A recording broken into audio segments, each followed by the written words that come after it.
जी, इस वक्त एक तस्वीर दर्शकों को दिखा देते हैं। योग गुरु बाबा रामदेव पहुंचे हुए हैं वोट कास्ट करने के लिए। पतंजलि योगपीठ के एमडी आचार्य बालकृष्ण भी उनके साथ मौजूद है और ये एक्सक्लूसिव तस्वीर आपको हम दिखा रहे हैं। बाबा रामदेव ने भी वोट कास्ट किया है, लोगों से भी वोट करने की अपील वो करते हुए नजर आ सकते हैं अभी। और वोट कास्ट करने के बाद बाहर निकलते हुए योग गुरु बाबा रामदेव को आप देख रहे हैं। तो इन दिनों काफी मुश्किलों में भी घिरे हुए योग गुरु बाबा रामदेव। सुप्रीम कोर्ट में 2 बार पेशी हो चुकी है और अब उसके बाद वोट कास्ट करने के लिए पहुंचे, क्योंकि लोकतंत्र का महापर्व है आज और मतदान आपका।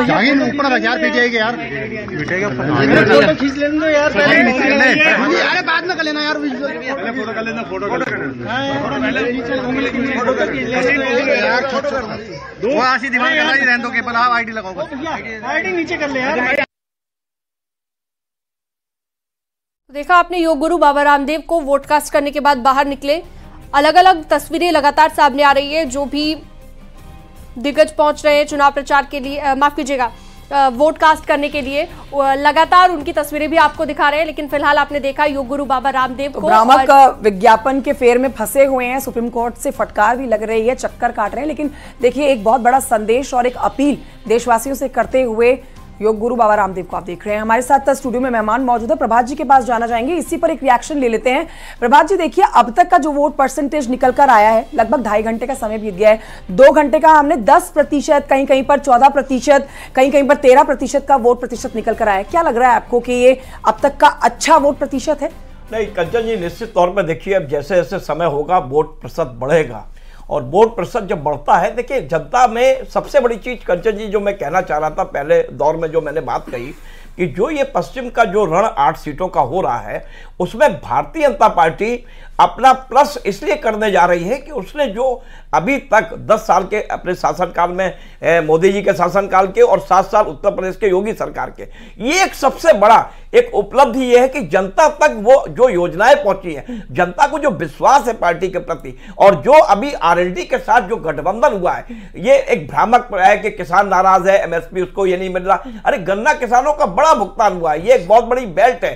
तो ऐसी स्थिति में जनता को छोटी मोटी नाराजगी बड़े लक्ष्य के लिए वो दूर हो जाती है। जनता ये जानती है कि एक स्थायी सरकार चाहिए, एक मजबूत सरकार चाहिए और एक विश्वास वाली सरकार चाहिए। विपक्ष ठीक है, उसको अपना एक अधिकार है सरकार के प्रति आरोप लगाने का, लेकिन जनता कितनी प्रसन्न है पिछली जो सरकार। अच्छा प्रभात जी, एक और चीज जो मैं आपसे समझना चाहूंगी कि इस बार का चुनाव आपको कितना अलग लग रहा है, क्योंकि हर बार क्या होता है जब भी लोकसभा का चुनाव होता है तो पीएम के चेहरे पर, प्रधानमंत्री के चेहरे पर वोटिंग की जाती है, जो स्थानीय मुद्दे होते हैं कहीं ना कहीं हवा हो जाते हैं। और इस बार कहा जा रहा है कि विकास ही एकमात्र मुद्दा है जिस पर वोट डालते हुए जनता नजर आ रही है। लेकिन इस बार का चुनाव पिछली बार के चुनाव से कितना अलग आप देख पा रहे हैं? नहीं देखिए सीनम जी, ये अलग आपको नजर आ रहा है, लेकिन ये चुनाव मैं फिर कहूंगा कि एक ऐसे बड़े मुद्दे के लिए चुनाव हो रहा है कि स्थानीय समस्याएं अलग हैं। मतदाता ये जानता है कि मुझे अगर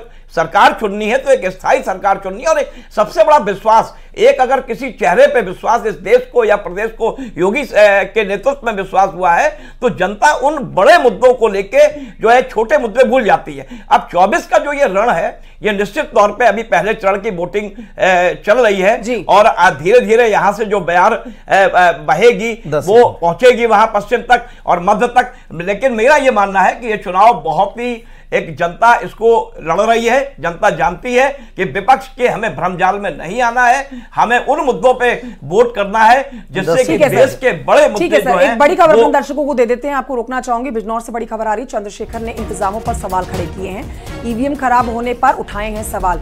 चंद्रशेखर ने 10 से ज्यादा मशीनें खराब होने पर आरोप लगाया है। बूथों पर लगे सीसीटीवी कैमरों पर भी सवाल उठा रहे हैं। गलत डायरेक्शन में सीसीटीवी कैमरे लगाए गए हैं। नगीना सीट से चंद्रशेखर उम्मीदवार हैं।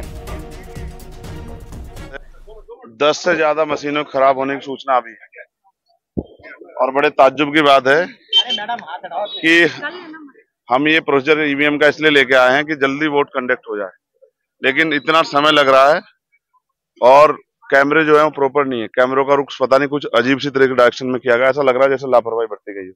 अभी मेरे पास जो रिपोर्ट है उनके अनुसार जहां से ओम कुमार प्रत्याशी हैं भाजपा के, उनके खुद के गांव की मशीन मेसरी जट 206 नंबर नगीना, वो अभी तक चालू नहीं हुई है।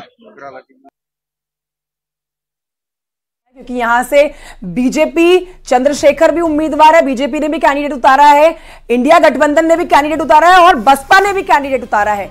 अब देखिए यहां पर चंद्रशेखर सवाल खड़े कर रहे हैं कि जहां ईवीएम खराब हो रही है, सीसीटीवी गलत डायरेक्शन में लगाए गए हैं, सवालों का जवाब देना होगा। बहरहाल हमारी बड़ी कवरेज लगातार बनी हुई है, स्टूडियो में मेहमान हमारे साथ मौजूद है, हमारे तमाम सहयोगी फील्ड से आपको हर एक अपडेट पहले दे रहे हैं। फिलहाल एक छोटे से ब्रेक के लिए यहां पर रुक रहे हैं, जल्द लौटेंगे।